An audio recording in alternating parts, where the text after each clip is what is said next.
Assalomu alaykum hurmatli televizor ko'ruvchilar. Uyg'ur televiziyasining kundalik xabarlarini ko'rishinglarni qarshi olamiz. Ko'rdiki 606 til texnik maktabining butun o'qituvchilari tutqun qilingan. Sharq Turkistonda yerlik aholi davomli ko'chirilmoqda.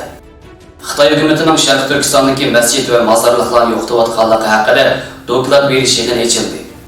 22 davlat Birlashgan Davlatlar Tashkilotida Xitoyga Uyg'urlarni qo'yib etish chaqiriqi bo'ldi. Qozog'istonlik Uyg'ur yigit Anvar Diyas yana bir qatam dunyo chempioni bo'ldi. Tövəldikdən xəbərlərimizdən təfsili məzmunlarda bolsa. Erkin Asiya Radiosu xəbərdə müxbirlərinin eniqləşi arqılıq Korelidəki Cahan Pul Muamele şirkətinin sahibi və 606 til məktəbinin qurğucularından biri Karxanachi Hasanjan İsmailning tutqun qilinganligi oshkorlangan edi. O qurgan məktəbning ahvoli haqida elib berilgan keyingi aniqlashlarda mazkur maktabdagi 6 nafar o'qituvchining Qashqar va Xotandan Koreliga ishlamchilikka kelgan aholilarning farzandlarini haqsiz o'qitganlik uchun tutqun qilinganligi oshkorlangan. Tutqundagi Karxanachi Hasanjan İsmailning Korelidagi 606 til texnika maktabi haqida Korelidagi vaziyatdan xabardor kishilardan biri mazkur maktabning 6 nafar o'qituvchisining o'tgan yil oktyabr oyida tutqun qilinganligini. Korelida iqtisodiy va ijtimoiy unum hosil qilgan bu maktab Karxanachi Hasanjan İsmail tutqun qilingandan keyin Xitoy soqchilarining texnik ilgirlab tekshirish obyektiga aylanganligi. Tekshirish natijasida Xotan va Qashqardan Koreliga ishlamchilikka kelgan aholilarning farzandlarini haqsiz o'qitganligi va bu haqsiz o'qigan o'quvchilarning ba'zilarining dadasi yoki onasining lagerda ekanligi. Mazkur maktabning Oltingul İsmail, Ahmetcan, Turg'un va Abdusalom qatorliq 6 nafar o'qituvchisi jinoyatchilarga esdashlik qilish gumoni bilan tutib ketilganligini bildirgan. 606 til texnika maktabi qurilish jarayonida Xitoy doiralarining ko'p qatim to'sqinlikka uchragan ekan. Ko'rilgan munosabatli o'rin xodimlari 606 til texnika maktabi o'qituvchilarining ahvoli haqida ma'lumot berishni izchil holda rad qilib kelmoqda.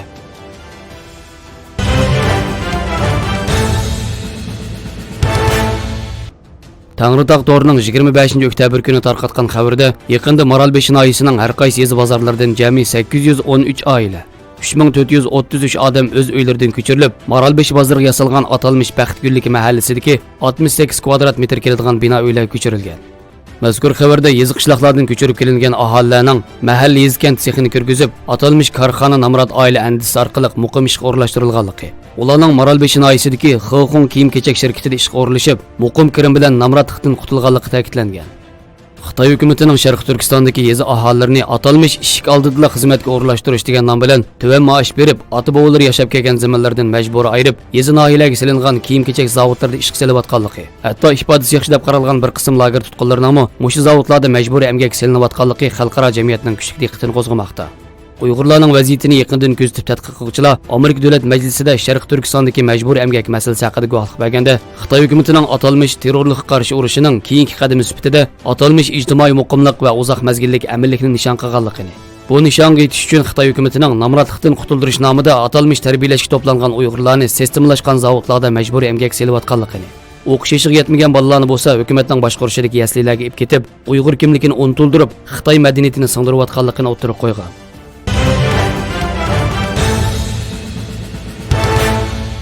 10 ayning 29 kuni Uyg'ur kishilik huquq qurilishi va Amerika davlat demokratiyani ilgari surish fondi jamiyati tarafidan Xitoy hukumatining Sharq Turkistondagi masjid va mozorliklarni yo'qotishi haqida Uyg'ur kishilik huquq qurilishi tarafidan tayyorlangan alohida dokladni to'nishtirish uchun birlikda o'rlashtirilgan yig'in ochildi. Yig'inga Umar Qanot vakil bo'lib qatnashdi va Uyg'urlarning navbatdagi madaniy buzg'unchiligini anglatdi.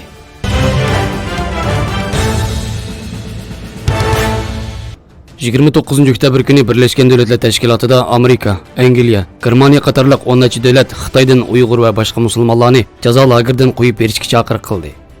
Uyg'urlarni jazo lageridan qo'yib etishga chaqirish uchun birlashma imzo qo'ygan davlatlar Amerika, Angliya, Germaniya, Albaniya, Avstraliya, Belgiya, Kanada, Daniya, Estoniya, Finlandiya, Fransiya, Islandiya, Irlandiya, Yaponiya, Latviya, Liechtenstein, Litvaniya, Luksemburg, Gollandiya, Yangi Zelandiya, Norvegiya, Shvetsiya qatorliq davlatlar.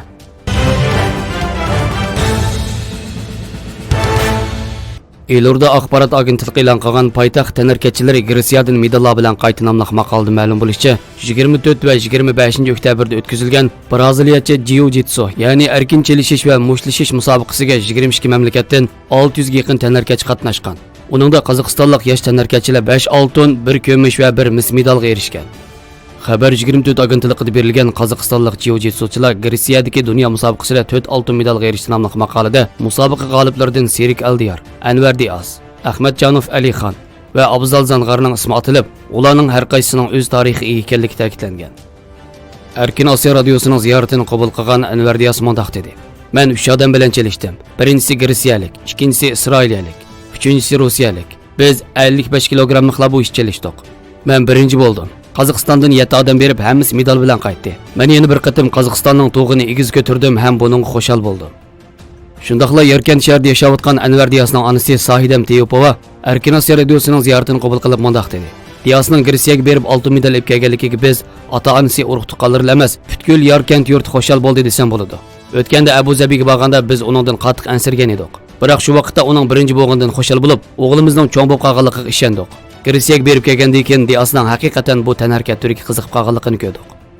Biz bolamiz dunyoga to'nilsin, elimizni, xalqimizni xushal qilsin deb topgan targinimizni oymay shuning ishlayapmiz. Bolamizning bu uftiqi uni tarbiyalagan ustozlarning uftiqi. Men bu yerda uning terneri Elshad Osmonovga yana bir qatim cho'ng rahmatimni aytaman dedi. Ma'lumki, tanarkatning har xil turlari bo'yicha qozog'istonlik uyg'urlardan ko'plab chempionlar chiqmoqda.